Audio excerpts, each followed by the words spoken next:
drawing the flat earth map with the triangulation method that I talked about a few months ago, if you remember, because I found out that I was triangulating a fake position of the sun. So triangulating the sun from 3 different positions is like triangulating 3 suns at the same time, and that will never ever give you a precise number. So that is why I stopped plotting the map, and right now I'm just focusing on how to locate the real position of the sun.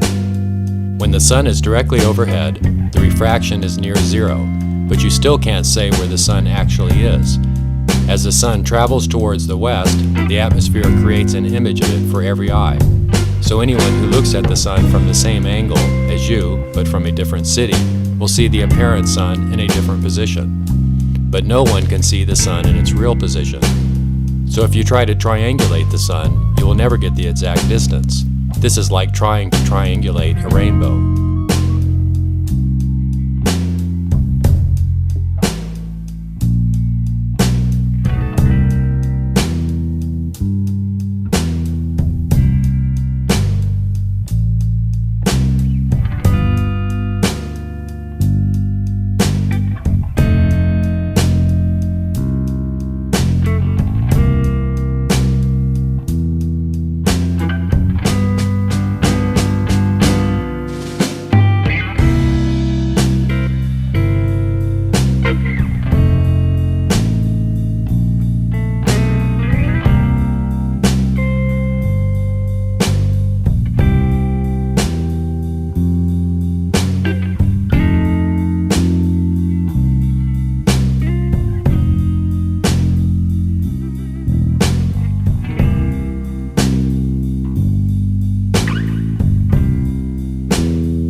Of the flat earth, the atmosphere is always missing. It's like drawing the flat earth in a vacuum of space. And this is why the sun never sits on the flat earth, because there is no refraction. Now my question is, have you ever seen an animation of the globe earth model with the effect of the atmosphere?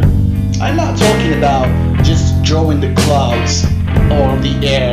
It's not just drawing them, it's how to make them work as they do in real life. You know what I mean? They know how the refraction works, and they know how the atmosphere works, but they never add it to their animation, you know? And if they do, the sun would never sit as they claim it does. And we can prove that too. Modern science claims that the apparent sun sets after the real sun because of the atmosphere and the effect of refraction. So when we see the apparent sun above the horizon line, that is just a reflection of the real sun, which is already set. But when we added the atmosphere to the globe model, it did the same thing that it did on the flat earth model. The apparent sun goes down first, and the real sun follows it. That is contrary to the way refraction is normally presented. So the atmosphere is something that we can't ignore. It's like looking at the sun with your glasses on. The atmosphere is like a lens with no cover. We are like fish in the sea, you know. So the atmosphere can change the whole view of the sun. Now, in order to prove this, we had to add the atmosphere to Steve's model, but the question was, how? It was not an easy thing to do, and by coincidence, Steve found out that his program is capable to model the atmosphere exactly how it is. So he took the data from the internet and built all the layers of the atmosphere, and suddenly the magic happened and everything started to make perfect sense. And when I say everything, I mean everything. The sun started to rise and set, and it started to match reality more than the globe model does.